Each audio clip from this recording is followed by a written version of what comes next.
Minsan hindi mo alam kung biyaya o parusa yung pagkakaroon ng third eye na tinatawag. Tuwaya na isa pa naming kwento, si Princess Martinez. Siya'y naniniwalang meron daw siyang third eye. At sa maniwala kayo o hindi, kaya raw niya itong kontrolin. Panoorin natin ang isa pang kwento ng kaluluwang gala. Kung si Jean ay ginugulo ng mga espiritu araw at gabi, itong si Princess ay ginugulo pati sa kanyang panaginip. Ako si Princess Martinez. May mga bagay akong nakikita pero hindi nyo nakikita dahil may third eye ako. Yung unang-una po ako nakakita nung mga unusual things, bata pa ako noon, figure na babaeng naka-white. Doon po yun sa province namin, sa farm. Ganda-ganda dito? Oo nga, ang sarap. Sana magdagal pa tayo.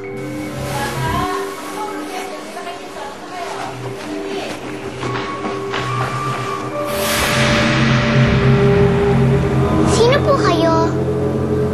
Ano po pangalan nyo? Sino kausap mo? May kausap ka ba? Tara na nga!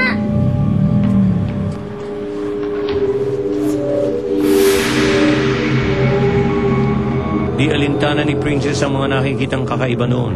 Tinanong ko lang yung caretaker namin kung sino yung babaeng sumisilip sa akin. Tapos ang sabi niya lang sa akin ng caretaker namin is yung lola mo yun. Hindi ko na nakita yun. Hindi ko na rin siya nabutan. Babae ba yung nakita mo? Oo, mukha siyang nurse. Madalas ding napapakita sa kanya ang isang babaeng di niya kakilala, kahit sa kalsada. Galing po ako sa Alabang ng time na yun. May nakita akong isang girl na nakatayo. So hindi ko siya pinansin, binasinahan ko lang siya. Pagtingin ko dun sa rear ko, may shadow na babaeng nakaupo.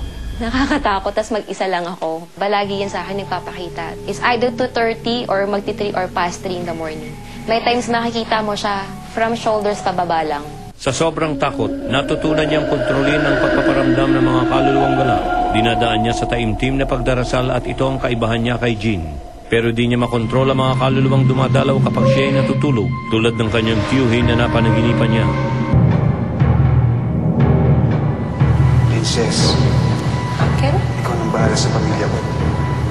Mahalin mo ang mga anak ko.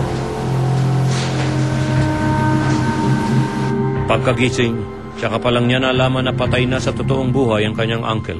Siguro kasama yun sa pagiging pagkakaroon ko ng third eye. Parang they're seeking for help na tulungan sila. Nanaginip ako. May isang girl na duguan.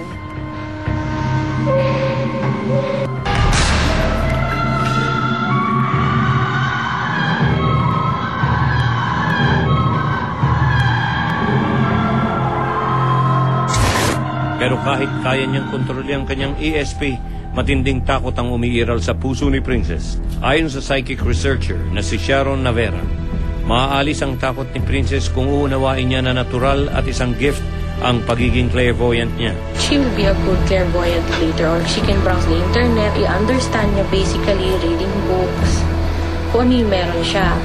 In that way, made-develop siya higher. She cannot give it back. So, all she has to do is to understand kung ano yung meron siya. Hindi raw dapat katakutan ang pagkakaroon ng third eye o ESP. Lagi lang tandaan, manalangin at ipagdasal ang mga kaluluwang laging gumagala sa ating tabi. Nararamdaman ng ina, mawawala ang kanyang isang anak. Yan ang nararamdaman ni Mami Cristina Mendez sa biglaang pagpanaw noong Agosto ng nakaraang taon ng kanyang anak na si Chris Anthony Mendez. Sa pamagitan po ng isang medium, sinubukan po niyang ipahatid ang kanyang huling paalam kay Chris. Saksihan po natin ito. Ang mga ngiti niya hindi na muli pang masisilayan. Ang mabait na anak at kuya, kahit kailan ay di na sila matutulungan. Di na rin nila maririnig ang mga jokes ng palabirong binatilyo. Dahil si Chris Anthony Mendez, ang panganay sa dalawang anak ni Christy Mendez, ay wala na sa kanilang piling. Agosto ng taong 2007 nang maganap ang trahedya sa buhay ng pamilya Mendez ng Chaong, Quezon. Isinugod sa ospital si Chris, subalit idineklara itong dead on arrival. Puno ng pasa ang katawan ng 20 taong gulang na estudyante ng University of the Philippines. Ang mahal na ina ni Chris ay di pa rin nagigising sa bangungot na ito. Marami pang tanong ang inihahanap niya ng kasagutan. May mga mensaheng nais niyang maipaabot sana sa pinakamamahal na anak. 1 taon makaraan ang trahedya, si Nanay Esti ay naglakas loob na makipag-ugnayan sa yumaong anak sa tulong ng medium na si Bong de la Torre. Sa simula, halos hindi nagsasalita si Nanay Esti dahil di pa naghihilom ang sugat na dulot ng pagkamatay ng anak. Marami kami sorry. May mas nakakaalam. Mas makakapagpasa sa ating lahat. Huwag na daw magalit. Kung wala mang saysay, yung kumatay, yung saysay, yung buhay. Ayaw niyo yun, hindi ako tatanggap. Maligo daw kayo sa dagat. Sama niyo na. Sino yung bata? Right? Si Len. Ano yung sa Los Baños? Punta rin daw sa Los Baños. Ipasyal niyo daw. Hindi na kami makaalis na eh. Lagi kami niyayaya kasi. Huwag daw ganun. Mamasyal pa rin kayo. Bakit ka nag-frat, Chris? Kasi sabi, pag nag-graduate, mas matutulungan yung isa't isa. Imagine mo, yung mga kapat natin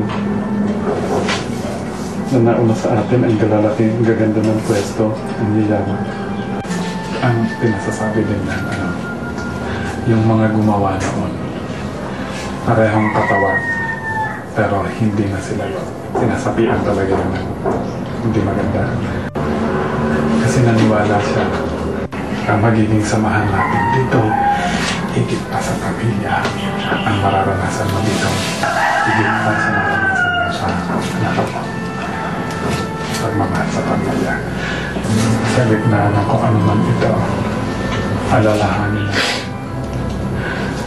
Ito ililipas din. May mga sugat na panahon lang mga nilang.